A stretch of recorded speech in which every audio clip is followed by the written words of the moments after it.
I got a treat now for those of you who weren't here yesterday. We said before, didn't I, that it's important to hear the voices of people actually living with ADHD and affected by it. You've heard from Rory this morning. We've heard from Karen. Would you please put your hands together, give him a big warm welcome, make him feel really welcome. This is Harry.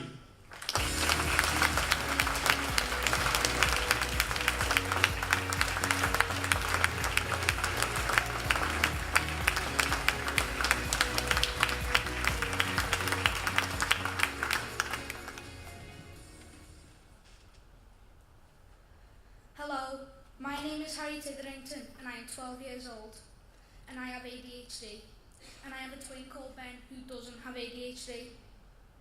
Before I was diagnosed, I had trouble concentrating in class and struggled doing my work.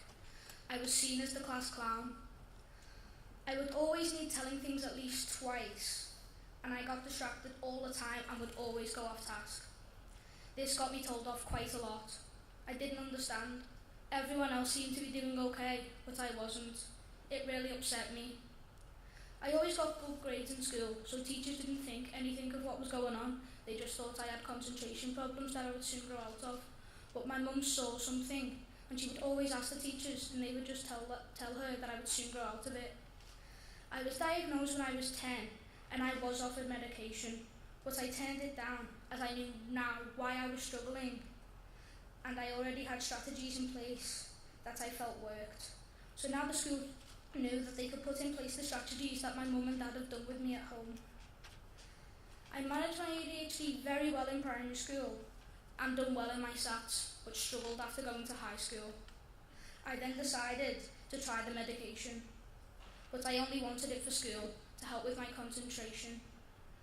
I felt it helped me to concentrate, but didn't change too much of me. My year head would always comment on how well I managed my ADHD, as if I ever needed any help, I would always go to it and ask for it. I'm still on medication now, and I'm doing well in school, but I don't just rely on that. I have lots of strategies in place. I eat a good, healthy, balanced diet, and I exercise 30 minutes every day.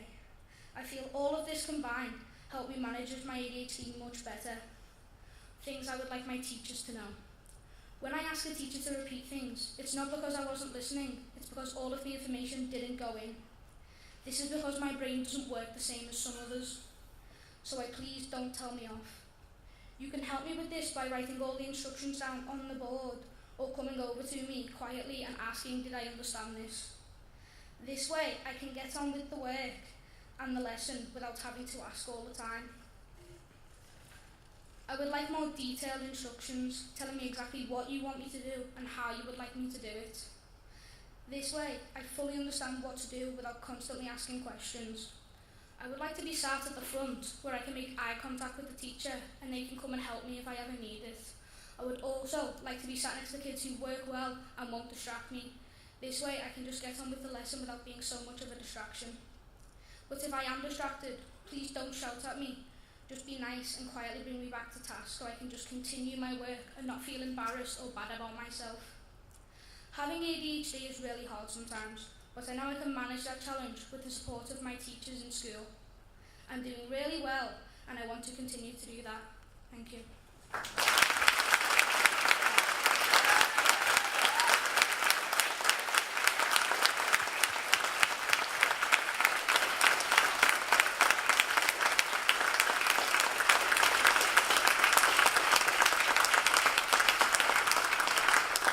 Unfortunately, Harry can't stick around this afternoon, so he's available for questions now. Anybody?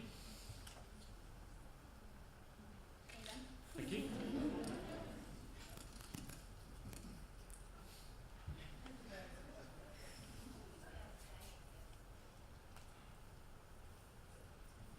Hi Harry, thank you for your perspective. I'm a secondary school teacher, and I just wondered whether there were certain times of the day where you felt that your ADHD was less controlled. As you get further on into the day, you feel less control over what you're doing and you feel a lot more put off because you've been doing work the whole day and you just start getting like a little bit fidgety and a lot more distracted with everything that's going on around you. What, do you mind me asking another question? Yeah. So with that in mind, what do you think we could do to help students towards the end of the day then?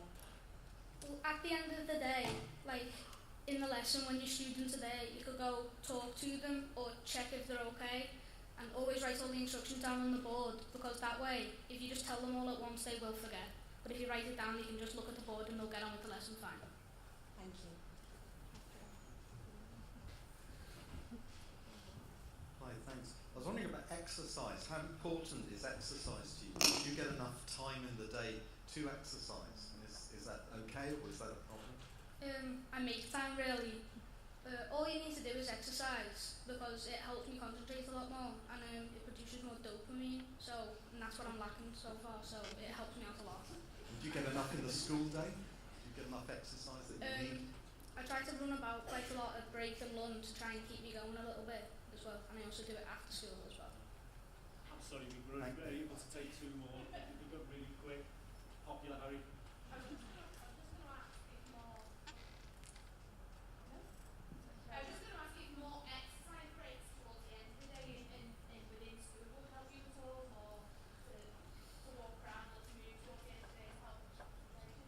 Yeah, because it'll keep you going, plus it'll give us time to stretch our legs in the middle of class, because we like to get very fidgety halfway through the lesson. So if you let us stretch our legs, then we can get going, and then we can sit back down and continue with the lesson.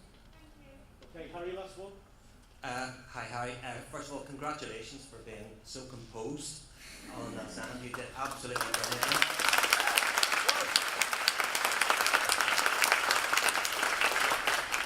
For being someone who's 12 years old, you're a fantastic role model for young people. But I just wanted to pick up on one thing that you mentioned about feeling embarrassed or bad about yourself sometimes. Is that something that you would feel regularly in that school environment? Is that something, your emotions, would you be aware of that? Yes. Quite emotional, like very emotional. Like if anyone ever makes a show of me, like I'm not just like everyone else where I'll just like put my head down or get a little bit upset. Like the whole lesson, that's all that'll be on my mind. I'll just be upset. But if you just come over to me quietly and tell me, and like the whole class doesn't know, and you just tell me and be like quite nice about it and just tell me I need to get on, then I'll get on with my work without anything like upsetting. Thank you. Thank you. Thank you, Harry.